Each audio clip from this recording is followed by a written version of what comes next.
Hello friends, welcome to Edu Nirman. कैसे हैं आप लोग?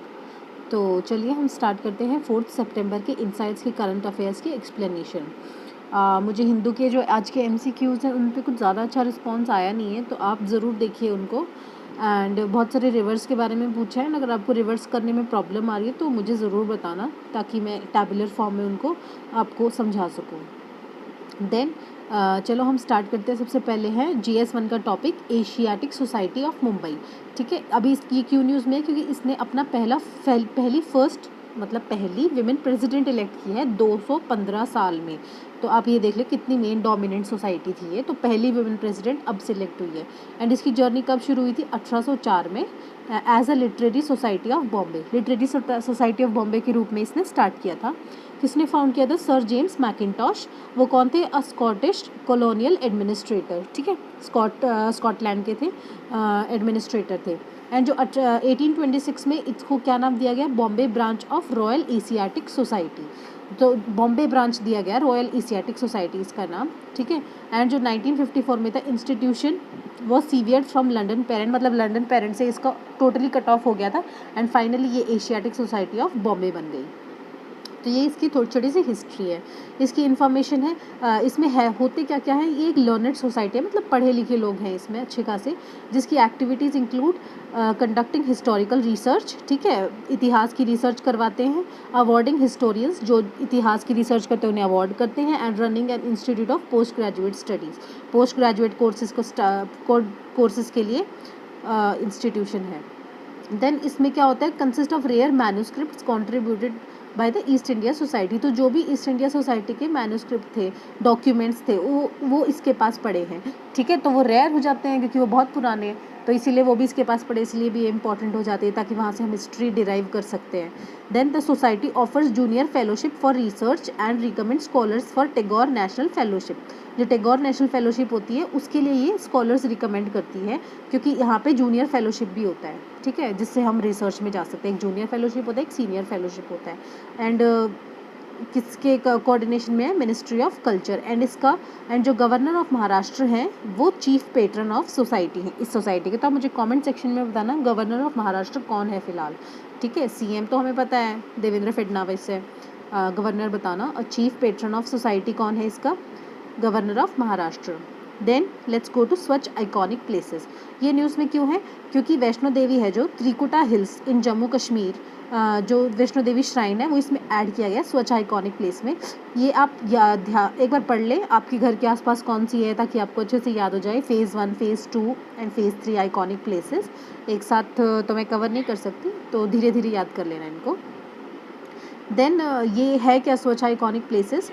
ये इनिशिएटिव है किसका? Ministry of drinking water and sanitation under Swachh Bharat mission. Swachh iconic place आ गए तो मतलब स्वच्छ भारत मिशन से रिलेशन है। एंड किसका इनिशिएटिव है? Ministry of drinking water and sanitation.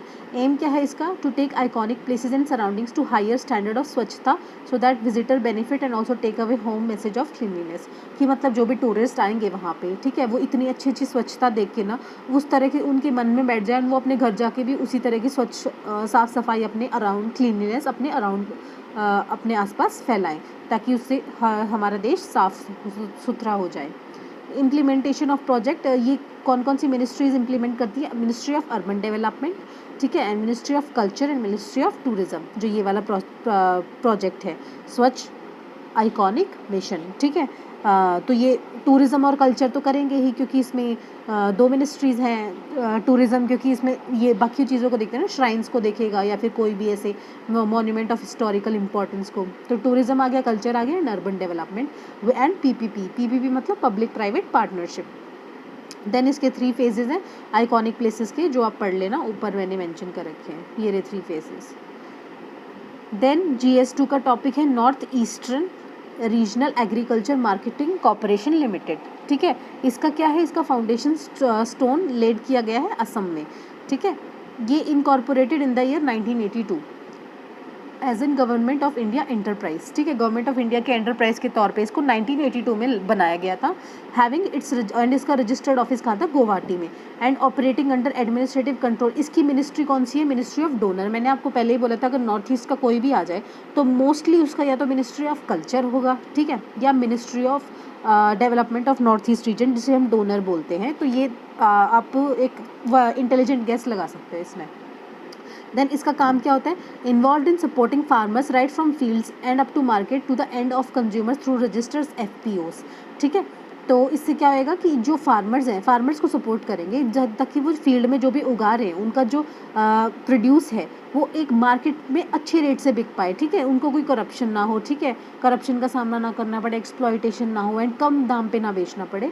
तो इसलिए ये फार्मर्स के सपोर्ट के लिए है north eastern regional agriculture marketing cooperation limited. आप नाम से ही एक इसकी डेफिनेशन बना सकते हैं।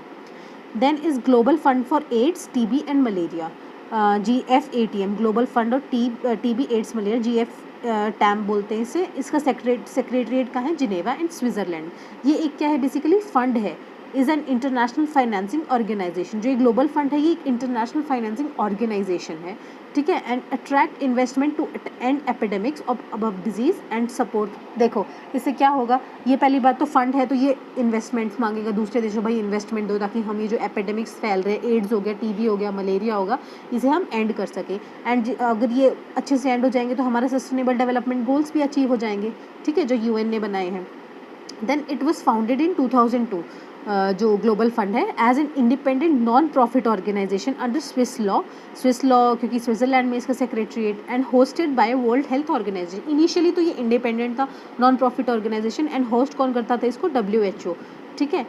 The global fund is a partnership between government, civil society, private sector and public affected by disease in 2009, नहीं ये है, ठीक है, जो भी इससे अफेक्ट होंगे, ठीक है, डिजीज़ से। एक पार्टनरशिप किसके बीच में, सिविल सोसाइटी, प्राइवेट हो गया, पब्लिक प्राइवेट पार्टनरशिप दोनों के बीच में, गवर्नमेंट के बीच में। एंड 2009 में एडमिनिस्ट्रेटिवली ऑटोनोमस ऑर्गेनाइजेशन बन गई थी, एंड इसने अपना WHO के साथ जो एडमिनिस्ट्रेटिव एग्रीमेंट है उसको टर्मिनेट कर दिया था। यहाँ बताया था ना मैंने, WHO ने इसका होस्ट किया था, फिर इसने 2002 में तो ये फाउंड हुआ था, 7 साल बाद तो ये हवा में हो गया एंड बोलता है कि भाई मैंने WHO के साथ अपना एग्रीमेंट टर्मिनेट कर दिया। तो इसीलिए आप ऐसे ग्लोबल फंड को याद कर सकते हैं। Then is one nation one ration card के बारे में। अब ये क्यों इम्पॉर्टेंट है, ration card holders 4 states, Kerala, Karnataka, Rajasthan, Haryana, एक राशन कार्ड होगा सारे नेशन के लिए। तो इन 4 स्टेट्स ने अलाउ कर दिया है कि हम भाई ये बात सरकार की मानने को तैयार है, ठीक है। ये जो स्टेट्स हैं, जो नेबरिंग स्टेट हैं इनके, जो जहाँ पे ये चीज़ अलाउ कर दी गई है, तो वहीं पे ये वहाँ पे भी राशन कार्ड ले सकते हैं। मान लो किसी का हरियाणा का राशन कार्ड है ना, तो वो जाके राजस्थान में जाके ले सकता है, जो अपना पब्लिक डिस्ट्रीब्यूशन सिस्टम से अपना खाना ले सकता है, चावल हो गए, राइस हो गए, क्योंकि वो सब्सिडाइज रेट पे सस्ते दामों में मिलते हैं। एंड इसका काम क्या होगा, will ensure all beneficiaries specially migrant can access PDS across nation from any PDS shop of their own choice when they shift from one place to another। सबसे ज़्यादा बेनिफिट किसको होगा, माइग्रेंट वर्कर्स को। एक तो पहले बात वो वैसे ही पुअर होते हैं, एक स्टेट से दूसरी स्टेट जाते हैं काम करने, एंड वहाँ पे भी अगर उनको पब्लिक डिस्ट्रीब्यूशन सिस्टम में हरासमेंट का सामना करना पड़ रहा है, उनको सस्ता खाना नहीं मिल रहा है, तो वो और पॉवर्टी में चले जाते हैं। तो इसका यही फ़ायदा है कि वो जब वो शिफ्ट होंगे तो एक राशन कार्ड हर दूसरे स्टेट में भी वैलिड होगा, तो उनको धक्के नहीं खाने पड़ेंगे फालतू में राशन कार्ड बनवाने के लिए।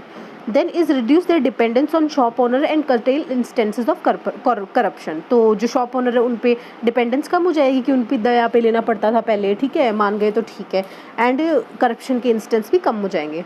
चैलेंजेस क्या है, ये करप्शन तो होगी क्योंकि हर स्टेट के अपने रूल है पब्लिक डिस्ट्रीब्यूशन सिस्टम के, एंड जब वो उनको तो लूप होल्स निकालने आते ही हैं, ठीक है, वो बोल देंगे नहीं हमारे यहाँ नहीं माना जाता है, वो कुछ कह देंगे हमारे यहाँ नहीं माना जाता है, तो करप्शन के चांसेस हैं फ़िलहाल तक तो। एंड अभी ये एक वाइड स्केल पे इम्प्लीमेंट नहीं हुए, तो तब और पता चल जाएंगे। Then next topic is about GS3 ethanol. Ethanol क्या है, alcohol of 99% plus purity. And ये किस लिए यूज़ होता है, ये पेट्रोल के साथ इसको ब्लेंड कर सकते हैं, मतलब मिक्स कर सकते हैं पेट्रोल के साथ। एंड अगर इसको मिक्स कर देंगे तो इसके बेनिफिट्स क्या, और ये मिलता कहाँ से है, मेनली फ्रॉम मोलासेस, जो by product of sugar manufacture है। जैसे हम गन्ने से वो बनाते हैं ना, चीनी निकाली उसके पानी से फिर चीनी बनाएंगे ना, तो जो मेन जो बचता है उसको मोलासेस बोलते हैं, उससे ये इथेनॉल एक्सट्रैक्ट करेंगे। बेनिफिट्स क्या आएंगे, हमारी, क्योंकि हमें पता है हमारा क्रूड ऑयल पे हमारा सारा इंपोर्ट होता है, मेजॉरिटी 84%, तो 82%, तो उस पे इंपोर्ट डिपेंडेंसी कम हो जाएगी जब हम खुद ही इथेनॉल मिक्स करके हम बना सकते हैं। एंड सपोर्ट मिलेगा एग्रीकल्चर सेक्टर को, क्योंकि गन्ना अच्छे दामों पे बिकेगा, फार्मर्स स्ट्रेंथन होएंगे, इनकम बढ़ेगी उनकी, एंड इन्वायरमेंटल फ्रेंडली फ्यूल भी बनेगा। इथेनॉल ब्लेंडिंग प्रोग्राम कब लॉन्च किया था? 2003 में। एंड इम्प्लीमेंट किसने किया था? Ministry of oil marketing companies, ठीक है, OMC, ministry of oil marketing companies ने इम्प्लीमेंट किया था। ज़रूरत क्यों है? क्योंकि फ़िलहाल हम जो कंज्यूमर ऑफ एनर्जी हैं, हम पूरे वर्ल्ड के 3rd नंबर पे हैं, चाइना US के बाद इंडिया आता है। तो हमें इतने बड़े कंज्यूमर हैं, तो हमें इतनी ज़्यादा एनर्जी चाहिए। And India is dependent on imports for about 82% of its crude oil requirements. मतलब हम सिर्फ 82 के बाद जो बचा हुआ 18% है, ठीक है, 17.9% है, जैसा भी है, वही हम यहाँ पे बना पा रहे हैं, ठीक है। तो अगर हम इथेनॉल के साथ ब्लेंड कर देंगे तो फिर उस हिसाब से हम इंडिजीनियसली मैन्युफैक्चर कर पाएंगे, जिसकी वजह से हमारा इंपोर्ट कम होगा, तो हमारा करंट अकाउंट डेफिसिट कम होगा, फिस्कल डेफिसिट कम होगा, तो हर चीज़ पे उसका इफेक्ट आएगा।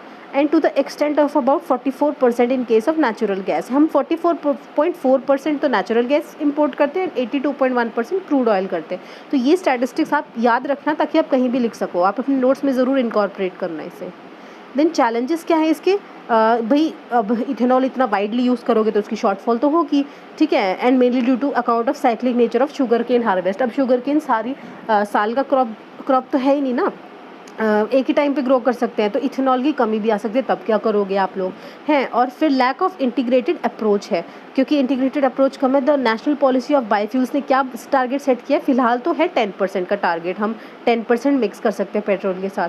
एंड उसने क्या बोला कि 20% ब्लेंडिंग ऑफ बायोफ्यूल्स टिल 2030, 20% का टारगेट रखा है। एंड इसके लिए हमें कितना चाहिए होगा? 10 बिलियंस ऑफ इथेनॉल एनुअली चाहिए होगा। एंड जबकि हमारे पास सिर्फ 1.55 बिलियन है आज के टाइम पे। तो आप ये देखना, इसको ये 8 गुना कैसे बढ़ाएंगे, 8 गुना 10 गुना कैसे बढ़ाएंगे? तो ये एक बहुत बड़ा चैलेंज हो जाता है कि ये कोई इंटीग्रेटेड अप्रोच नहीं है। देन इज़ अबाउट आंद्रिक्स प्रोजेक्ट, ठीक है। आंद्रिक्स आप इसको डेफिनेशन से याद करना, एंटार्क्टिक, ठीक है, AN Antarctic deep water rat of export, RE rate of export, Antarctic deep water rat of export project, ठीक है। ये क्यों लॉन्च किया गया है? ये पहली बात तो किसने लॉन्च किया है, ठीक है। ये फ़िलहाल तो मेंशन नहीं है किसने लॉन्च किया है। दिस प्रोजेक्ट का वैसे लॉन्च क्यों किया ये देख लेते हैं। Why carbon dioxide is absorb in जो ओशियन सरफेस है, ठीक है, मान ली ये ओशियन सरफेस है, ये धीरे धीरे करके ना कार्बन डाइऑक्साइड एब्जॉर्ब करता रहता है अपने सरफेस पे, ठीक है। एंड ये स्टोर हो जाती है। अब ऊपर वाली लेयर ने एब्जॉर्ब कर ली तो ये फिर नीचे चली जाएगी डीप सीज में, ठीक है। जब ये कार्बन डाइऑक्साइड नीचे चली जाएगी तो ये उसे स्टडी कर रहा है, ये वाला प्रोजेक्ट, ठीक है। And the project seeks to assess the role of Weddell gyre in driving the southern closure of meridional overturning circulation in the ventilating the deep global ocean in sequestering carbon and nutrients in the global ocean abscess, ठीक है। तो इसका क्या मतलब है? ये जो एक मिनट, ये जो वेडल गायर है, ये जो पहली बात तो ये सदर्न ओशियन है, ठीक है, एंटार्क्टिका हो गया ये। तो एंटार्क्टिका में क्या करेगा ये? एंटार्क्टिका में ये जो वेडल गायर होता है, गायर पहली बात क्या होते हैं? ये circular pattern of ocean currents हैं जो विंड मूवमेंट के कारण बन जाते हैं। विंड मूवमेंट होगी, कोरियोलिस फोर्स होगी, ठीक है। ये जो वेडल गायर है, ये हो गया वेडल गायर, ये प्रोजेक्ट इसका रोल देखेगा, ठीक है। ये इस वेडल गायर की हेल्प से कितना अमाउंट ऑफ कार्बन, ठीक है, एंड न्यूट्रिएंट्स जो ग्लोबल ओशियन एबाइस में जाके इकट्ठे हो जाते हैं। एबाइस का क्या मतलब होता है? एक डीप पिट, ठीक है। इस वेडल गायर के बारे में ये रिसर्च करेगा कि इसकी वजह से कितना amount of carbon and nutrients वहाँ जाके इकट्ठे हो जाते हैं, ठीक है। बेसिकली ये मोटे मोटे शब्दों में मैंने आपको बता दिया। And this enhances the understanding of link between southern ocean, ठीक है, next to Antarctica and atmospheric carbon dioxide level. तो ये उसके बारे में बताएगा कि कार्बन डाइऑक्साइड और सदर्न ओशियन में क्या लिंक है, उसके कम हो रहा है, ज़्यादा हो रहा है वहाँ पे। And to measure the physical, biological and chemical properties of water in the gyre between 2008 to 2010। तो उसके बारे में बताएगा कि जो carbon chemical properties of water कैसे चेंज हुई हैं टाइम के साथ। देन इसका इंपॉर्टेंस क्या है? Dramatic climate transition in the past such as ice ages and better predict current and future climate. क्योंकि जो बेसिकली जो ये आर्टिक हो गए, अंटार्कटिक हो गए, ये रिलेटिवली अनडिस्टर्ब्ड एरियाज़ होते हैं, डिस्टर्ब नहीं होते बहुत टाइम तक, क्योंकि ह्यूमन इंटरफेरेंस नहीं कम है वहाँ पे। तो ह्यूमन इंटरफेरेंस कम है तो वहाँ पे जो भी चीज़ें हैं ना वो रिसर्च के लिए अप्रोप्रिएट होती हैं, ठीक है। तो वहाँ पे हम फ्यूचर के बारे में, पास्ट के बारे में ना चीज़ें अच्छे से बता सकते हैं, साइंटिस्ट रिसर्च कर सकते हैं वहाँ पे। तो इसीलिए ये पास्ट में जो हुआ वो क्यों हुआ, एंड फ्यूचर में अगर कोई कॉम्प्लिकेशन, क्योंकि अब एक क्लाइमेट चेंज की तरफ अप्रोच कर रहे हैं और वर्स्ट क्लाइमेट चेंज की तरफ, तो इसलिए ये बता पाएगा उसके बारे में। Then is about asteroid impact deflection assessment, ठीक है। ये किसका प्रोग्राम है, नासा और यूरोपियन स्पेस एजेंसी का। इसका एम क्या है, to study viability of diverting an asteroid by crashing an spacecraft into its surface. ये स्पेसक्राफ्ट है, ये एस्टेरॉयड है डिडिमॉस बी और ये है डिडिमॉस ए, ये इसमें क्रैश करवा देंगे स्पेसक्राफ्ट को, ठीक है। Viability of diverting an asteroid मतलब ये सोच रहा है कि एक स्पेस, जैसे एक अर्थ के बहुत करीब पहुंच गया मान लो कोई एस्टेरॉयड, तो हम क्या कर सकते हैं, हम एक स्पेसक्राफ्ट की वजह से अगर हम उसमें हिट कर दें तो उसको कितना ही वो डिफ्लेक्ट, अपने पाथ से कितना वो डिफ्लेक्ट हो जाएगा। जैसे इसका एस्टेरॉयड का ओरिजिनल पाथ ये था, ठीक है, और फिर इसका न्यू पाथ ये हो जाएगा। अगर हमने स्पेसक्राफ्ट भिड़ा दी तो ये इसका पाथ बदल गया। तो यही सर्च कर रहा है कि कितना डाइवर्ट हो सकता है, कौन सा, asteroid impact deflection. Impact deflection मतलब कितना डिफ्लेक्ट होएगा। The project aims to deflect orbit of one of the two Didymos asteroid between Earth and Mars। जो मंगल ग्रह और अर्थ के बीच में जो Didymos एस्टेरॉयड है उसका डिफ्लेक्ट करवाना चाह रहा है ये asteroid impact deflection. Then is community kitchens to combat एक second, this is about community kitchens to combat hunger and malnutrition. Community kitchen क्यों एस्टैब्लिश करनी चाहिए, ये पहली बात तो और स्टेट्स में भी है, ये मील्स प्रोवाइड करते हैं सब्सिडाइज रेट पे, थोड़े सस्ता खाना प्रोवाइड करते हैं गरीब लोगों को। एक PIL फाइल की गई जिसने ये बोला है कि एक नेशनल फूड ग्रिड बनाओ, ठीक है, जिससे लोग जुड़ सके। नेशनल फूड ग्रिड मतलब एक जगह पे एक हो, ठीक है, दूसरी जगह पे दूसरी, एंड वो सारी आपस में कनेक्टेड हो, ताकि जो पब्लिक डिस्ट्रीब्यूशन स्कीम, माना कि सरकार अच्छी पब्लिक डिस्ट्रीब्यूशन स्कीम चला रही है, बट उसके बाहर भी तो लोग हैं ना, ठीक है, जो रोज़ काम कर रहे हैं, उनके पास नहीं है कि वो हाँ खाना भी बना सके, उनको बना बनाया खाना मिल जाए, वो भी बहुत होता है। तो जो उसके PDS के बाहर के जो लोग हैं उनके लिए एक नेशनल फूड ग्रिड बनाया जाए, जिसमें उनको जिससे जो कौन बनवा सकता है, जो खाना कौन बनाएगा, फिर कम्युनिटी किचन्स बनाएंगे। In the interest of justice and for entitlement of nutritious food which has been held as basic fundamental, and जो एक न्यूट्रिशियस फूड है that is basic fundamental and human right, तो ये तो होना ही चाहिए। इसकी ज़रूरत क्यों है, effective implementation of scheme was unclear and fairly limited to various scheme. एक तो पहली बात, गवर्नमेंट की स्कीम्स बहुत ही अनक्लियर होती हैं, ठीक है, एंड इफेक्टिवली इम्प्लीमेंट नहीं हो पा रही है, जिसकी वजह से अब कम्युनिटी किचन्स की ज़रूरत महसूस हुई है। एंड ये अभी अगर ये क्वेश्चन आ जाए कि ये पहली बार हुआ है, नहीं, ये अभी भी प्रेजेंट है दूसरे स्टेट्स में, तो हम उनका एग्जाम्पल ले सकते हैं। ये फैक्ट्स हैं कुछ, ये आपके नोट्स में वैसे के वैसे इनकॉर्पोरेट कर लेना। FAO की रिपोर्ट के अनुसार 2018 में Indian houses for 195.9 million out of 821 million under nourished people. 821 million तो वर्ल्ड में है, जिसमें से इंडिया में 195.9 अंडर नरिश्ड पीपल हैं, ठीक है, जो 24% ऑफ द वर्ल्ड हंगरी को कंट्रीब्यूट करता है। तो ये एक बहुत ही गंदी स्टैटिस्टिक्स है इंडिया के लिए। And prevalence of under nourishment in India is 14.8% है, जो ग्लोबल भी से भी ज़्यादा है, एंड एशियन एवरेज से भी ज़्यादा है, एशियन कंट्रीज़ के मिला के भी 14.8%। And most alarming figure was that कि 4,500 children die every day under age of 5 years in our country, resulting from hunger and malnutrition, amounting to over 3 lakhs death every year owing to hunger of children alone। तो आप देख लें कितनी गंदी statistics हो चुकी हैं कि हम बच्चे भूख के कारण मर रहे हैं, जो हम खाना रात का वेस्ट कर देते हैं उसके कारण लोगों की डेथ हो रही है। Then is fact for prelims का थोड़े से फैक्ट्स देख लेते हैं। The first ASEAN and US maritime exercise between, ये पहली ASEAN US मैरीटाइम एक्सरसाइज है, AUMX between ASEAN and US is being held at naval base Thailand, ठीक है। ये सिंपल सा क्वेश्चन है, आप मुझे कमेंट सेक्शन में ज़रूर बताना कि ASEAN कंट्रीज़ के मेंबर कौन है। एंड दूसरा क्वेश्चन, गवर्नर ऑफ महाराष्ट्र कौन है।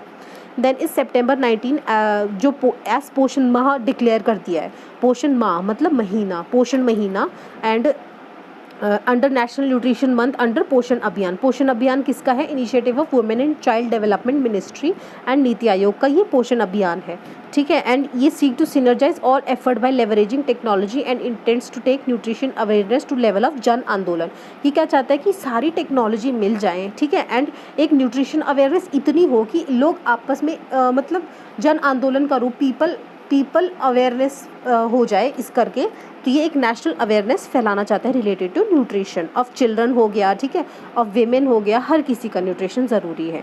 देन इज़ माउंट कुन, ठीक है, माउंट कुन इज़ सेकेंड हाईएस्ट पीक, ठीक है। सबसे पहले तो आप ये देखो कि जो एक नुन कुन माउंटेन मैसिव है इन द हिमालयाज, ठीक है, नुन कुन माउंटेन मैसिव है हिमालयाज, इसके 2 पीक्स हैं। सबसे पहले जो हाईएस्ट पीक है वो नुन है, 7135 meters is the highest peak, ठीक है, lying on the Himalayan range lying on the Indian sides of LOC। ये इंडिया का नहीं है हाईएस्ट, ये नुन कुन माउंटेन मैसिव का हाईएस्ट है, माउंटेन नुन। एंड जो माउंटेन कुन है ना वो सेकंड हाईएस्ट पीक है between Zanskar and Kargil regions of Ladakh. तो ये ध्यान रखना, नुन कुन माउंटेन में सबसे बड़ा कौन सा है? नुन, क्योंकि नुन पहले आ रहा है तो वो बड़ा है, तो कुन पीछे आ रहा है तो वो सेकंड हाईएस्ट पीक है। सिंपल सा है, सिंप्लीफाई कर दिया, याद रहेगा। फिर युद्ध अभ्यास 2019 है, ये जॉइंट मिलिट्री ट्रेनिंग एक्सरसाइज है किसकी? इंडिया और US की 2019 की। तो मुझे ज़रूर बताना कमेंट्स में कैसा लगा आपको लेक्चर, एंड PDF अपलोड हो जाएगा साइट पे। Keep learning and keep watching.